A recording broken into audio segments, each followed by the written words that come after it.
Keluaran 22. Peraturan tentang jaminan harta sesama manusia.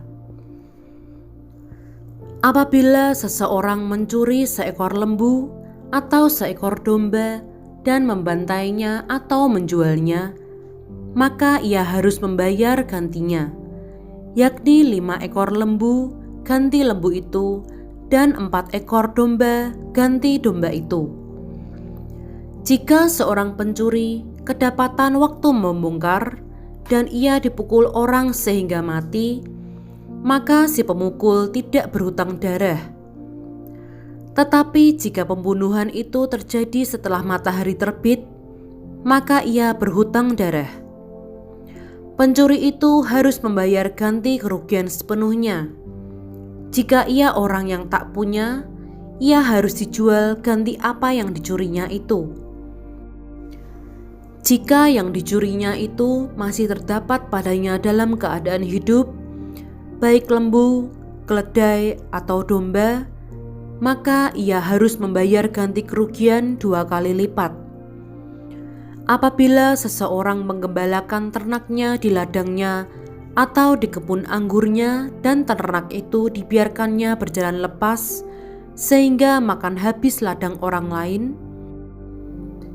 maka ia harus memberikan hasil yang terbaik dari ladangnya sendiri atau hasil yang terbaik dari kebun anggurnya sebagai ganti kerugian. Apabila ada api dinyalakan dan api itu menjilat semak duri, tetapi tumpukan gandum atau gandum yang belum dituai atau seluruh ladang itu ikut juga dimakan api, maka orang yang menyebabkan kebakaran itu harus membayar ganti kerugian sepenuhnya. Apabila seseorang menitipkan kepada temannya uang atau barang dan itu dicuri dari rumah orang itu, maka jika pencuri itu terdapat, ia harus membayar ganti kerugian 2 kali lipat. Jika pencuri itu tidak terdapat, maka tuan rumah harus pergi menghadap Allah untuk bersumpah bahwa ia tidak mengulurkan tangannya mengambil harta kepunyaan temannya. Dalam tiap-tiap perkara pertengkaran harta, baik tentang seekor lembu, tentang seekor keledai, tentang seekor domba, tentang sehelai pakaian, baik tentang barang apapun yang kehilangan, kalau seorang mengatakan, "Inilah kepunyaanku," maka perkara kedua orang itu harus dibawa ke hadapan Allah.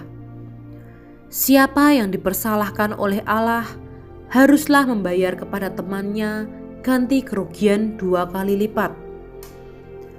Apabila seseorang menitipkan kepada temannya seekor keledai atau lembu atau seekor domba atau binatang apapun dan binatang itu mati, atau patah kakinya, atau dihalau orang dengan kekerasan, dengan tidak ada orang yang melihatnya, maka sumpah di hadapan Tuhan harus menentukan di antara kedua orang itu, apakah ia tidak mengulurkan tangannya mengambil harta kepunyaan temannya, dan pemilik harus menerima sumpah itu, dan yang lain itu tidak usah membayar ganti kerugian. Tetapi jika binatang itu benar-benar dicuri orang daripadanya, maka ia harus membayar ganti kerugian kepada pemilik. Jika binatang itu benar-benar diterkam oleh binatang buas, maka ia harus membawanya sebagai bukti. Tidak usah ia membayar ganti binatang yang diterkam itu. Apabila seseorang meminjam seekor binatang dari temannya, dan binatang itu patah kakinya atau mati ketika pemiliknya tidak ada di situ, maka ia harus membayar ganti kerugian sepenuhnya. Tetapi jika pemiliknya ada di situ, maka tidak usahlah ia membayar ganti kerugian. Jika binatang itu disewa, maka kerugian itu telah termasuk dalam sewa. Apabila seseorang membujuk seorang anak perawan yang belum bertunangan dan tidur dengan dia, maka haruslah ia mengambilnya menjadi istrinya dengan membayar mas kawin. Jika ayah perempuan itu sungguh-sungguh menolak memberikannya kepadanya, maka ia harus juga membayar perak itu sepenuhnya sebanyak mas kawin anak perawan. Peraturan tentang dosa yang keji. Seorang ahli sihir perempuan janganlah engkau biarkan hidup. Siapapun yang tidur dengan seekor binatang, pastilah ia dihukum mati. Siapa yang mempersembahkan korban kepada Allah kecuali kepada Tuhan sendiri, haruslah ia ditumpas.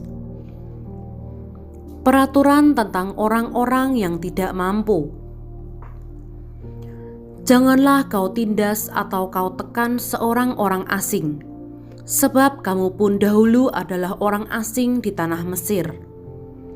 Seseorang janda atau anak yatim, janganlah kamu tindas. Jika engkau memang menindas mereka ini, tentulah aku akan mendengarkan seruan mereka. Jika mereka berseru-seru kepadaku dengan nyaring, maka murkaku akan bangkit dan aku akan membunuh kamu dengan pedang, sehingga istri-istrimu menjadi janda dan anak-anakmu menjadi yatim. Jika engkau meminjamkan uang kepada salah seorang dari umatku, orang yang miskin di antaramu, maka janganlah engkau berlaku sebagai seorang penagih hutang terhadap dia. Janganlah kamu bebankan bunga uang kepadanya. Jika engkau sampai mengambil jubah temanmu sebagai gadai, maka haruslah engkau mengembalikannya kepadanya sebelum matahari terbenam. Sebab hanya itu saja penutup tubuhnya, itulah pemalut kulitnya. Pakai apakah ia pergi tidur?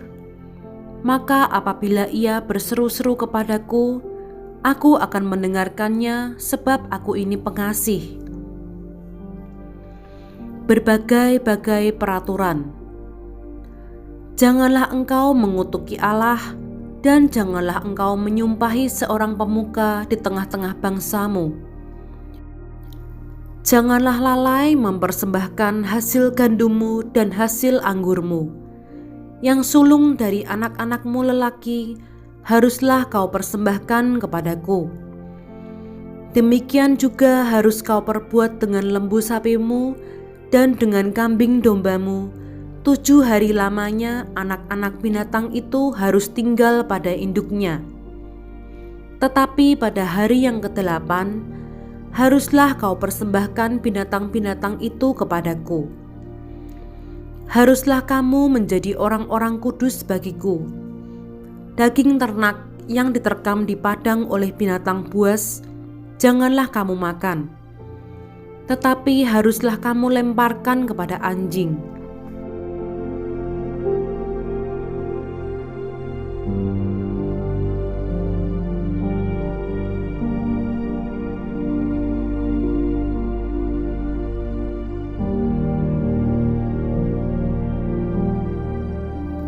Keluaran 23.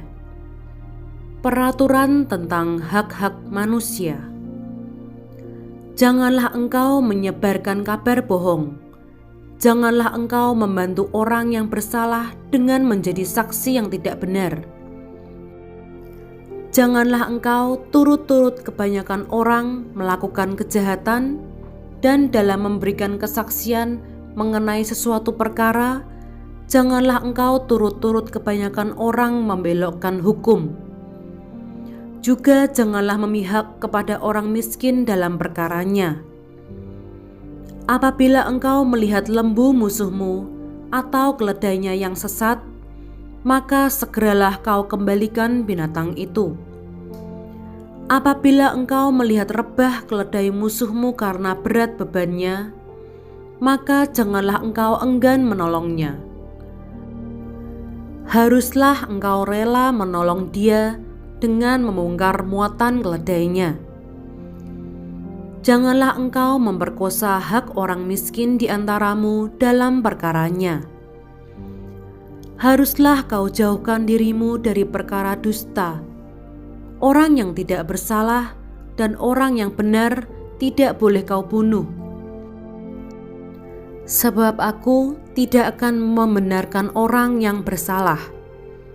Suap janganlah kau terima, sebab suap membuat buta mata orang-orang yang melihat dan memutarbalikkan perkara orang-orang yang benar. Orang asing janganlah kamu tekan, karena kamu sendiri telah mengenal keadaan jiwa orang asing, sebab kamu pun dahulu adalah orang asing di tanah Mesir. 6 tahunlah lamanya engkau menabur di tanahmu dan mengumpulkan hasilnya. Tetapi pada tahun ke-7, haruslah engkau membiarkannya dan meninggalkannya begitu saja, supaya orang miskin di antara bangsamu dapat makan.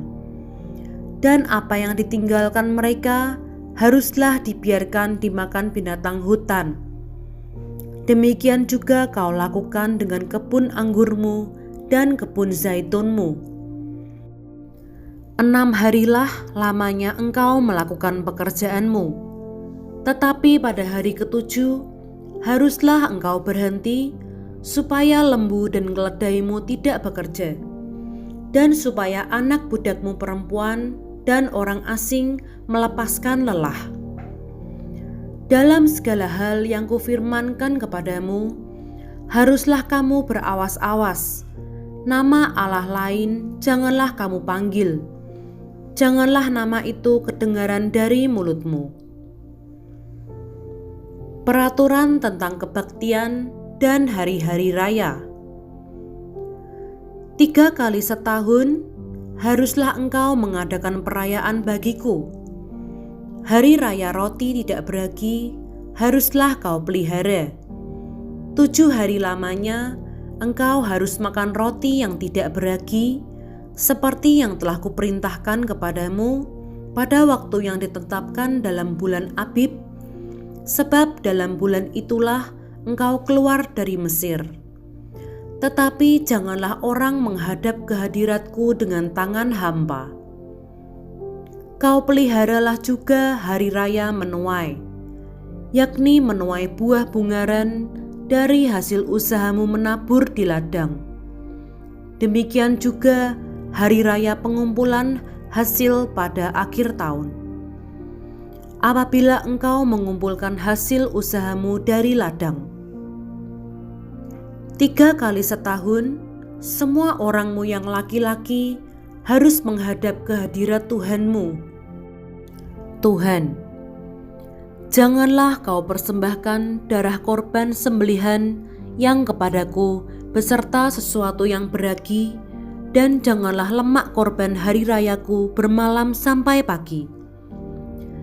Yang terbaik dari buah bungaran hasil tanahmu haruslah kau bawa ke dalam rumah Tuhan Allahmu. Janganlah kau masak anak kambing dalam susu induknya. Janji dan teguran kepada Israel. Sesungguhnya aku mengutus seorang malaikat berjalan di depanmu untuk melindungi engkau di jalan dan untuk membawa engkau ke tempat yang telah kusediakan. Jagalah dirimu di hadapannya dan dengarkanlah perkataannya. Janganlah engkau mendurhaka kepadanya, sebab pelanggaranmu tidak akan diampuninya, sebab namaku ada di dalam dia. Tetapi jika engkau sungguh-sungguh mendengarkan perkataannya dan melakukan segala yang kufirmankan, maka aku akan memusuhi musuhmu dan melawan lawanmu. Sebab malaikatku akan berjalan di depanmu dan membawa engkau kepada orang Amori, orang Het, orang Feris, orang Kanaan, orang Hewi, dan orang Yebus. Dan aku akan melenyapkan mereka. Janganlah engkau sujud menyembah kepada Allah mereka atau beribadah kepadanya, dan janganlah engkau meniru perbuatan mereka. Tetapi haruslah engkau memusnahkan sama sekali patung-patung berhala buatan mereka dan tugu-tugu berhala mereka haruslah kau remukkan sama sekali. Tetapi kamu harus beribadah kepada Tuhan Allahmu, maka Ia akan memberkati roti makananmu dan air minumanmu, dan Aku akan menjauhkan penyakit dari tengah-tengahmu. Tidak akan ada di negerimu perempuan yang keguguran atau mandul. Aku akan menggenapkan tahun umurmu. Kengerian terhadap Aku akan kukirimkan mendahului engkau. Aku akan mengacaukan semua orang yang kau datangi, dan Aku akan membuat semua musuhmu lari membelakangi engkau. Lagi Aku akan melepaskan tabuhan mendahului engkau, sehingga binatang-binatang itu menghalau orang Hewi, orang Kanaan, dan orang Het itu dari depanmu. Aku tidak akan menghalau mereka dari depanmu dalam 1 tahun, supaya negeri itu jangan menjadi sepi, dan segala binatang hutan jangan bertambah banyak melebihi engkau. Sedikit demi sedikit Aku akan menghalau mereka dari depanmu, sampai engkau beranak cucu sedemikian, hingga engkau dapat memiliki negeri itu. Aku akan menentukan batas daerahmu dari Laut Teberau sampai Laut Filistin, dan dari padang gurun sampai sungai Efrat.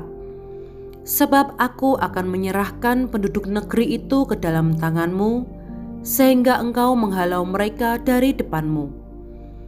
Janganlah mengadakan perjanjian dengan mereka ataupun dengan Allah mereka. Mereka tidak akan tetap diam di negerimu, supaya mereka jangan membuat engkau berdosa kepadaku dengan beribadah kepada Allah mereka, sebab tentulah hal itu menjadi jerat bagimu.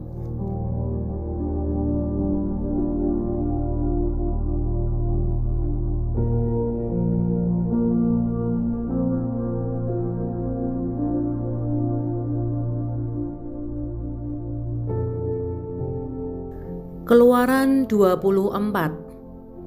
Upacara pengikatan perjanjian antara Tuhan dengan bangsa Israel. Berfirmanlah Ia kepada Musa, "Naiklah menghadap Tuhan, engkau dan Harun, Nadab dan Abihu, dan 70 orang dari para tua-tua Israel, dan sujudlah kamu menyembah dari jauh." Hanya Musa sendirilah yang mendekat kepada Tuhan, tetapi mereka itu tidak boleh mendekat, dan bangsa itu tidak boleh naik bersama-sama dengan dia.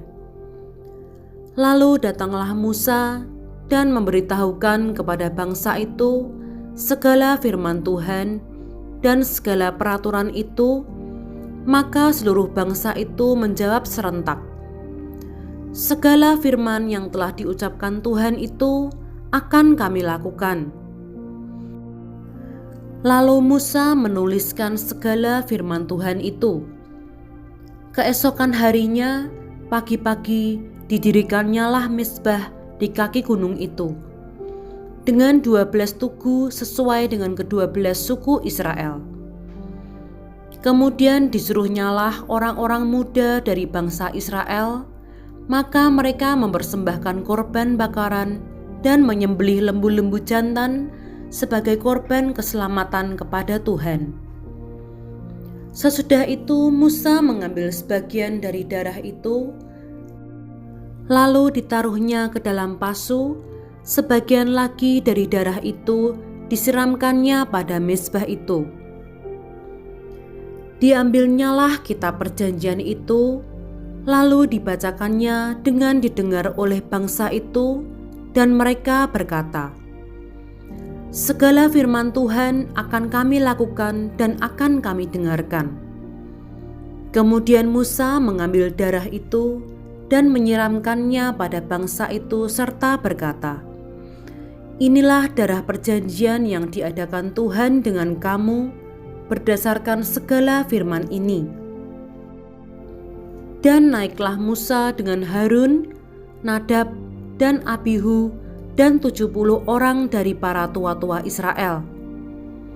Lalu mereka melihat Allah Israel, kakinya berjejak pada sesuatu yang buatannya seperti lantai dari batu nilam dan yang terangnya seperti langit yang cerah. Tetapi kepada pemuka-pemuka orang Israel itu tidaklah diulurkannya tangannya. Mereka memandang Allah, lalu makan dan minum. Musa di Gunung Sinai. Tuhan berfirman kepada Musa, "Naiklah menghadap aku ke atas gunung dan tinggallah di sana. Maka aku akan memberikan kepadamu loh batu, yakni hukum dan perintah yang telah kutuliskan untuk diajarkan kepada mereka." Lalu bangunlah Musa dengan Yosua abdinya, maka naiklah Musa ke atas gunung Allah itu. Tetapi kepada para tua-tua itu ia berkata, "Tinggallah di sini menunggu kami sampai kami kembali lagi kepadamu. Bukankah Harun dan Hur ada bersama-sama dengan kamu? Siapa yang ada perkaranya, datanglah kepada mereka." Maka Musa mendaki gunung dan awan itu menutupinya. Kemuliaan Tuhan diam di atas gunung Sinai, dan awan itu menutupinya 6 hari lamanya. Pada hari ke-7 dipanggilnyalah Musa dari tengah-tengah awan itu. Tampaknya kemuliaan Tuhan sebagai api yang menghanguskan di puncak gunung itu pada pemandangan orang Israel. Masuklah Musa ke tengah-tengah awan itu dengan mendaki gunung itu. Lalu tinggallah ia di atas gunung itu 40 hari dan 40 malam lamanya.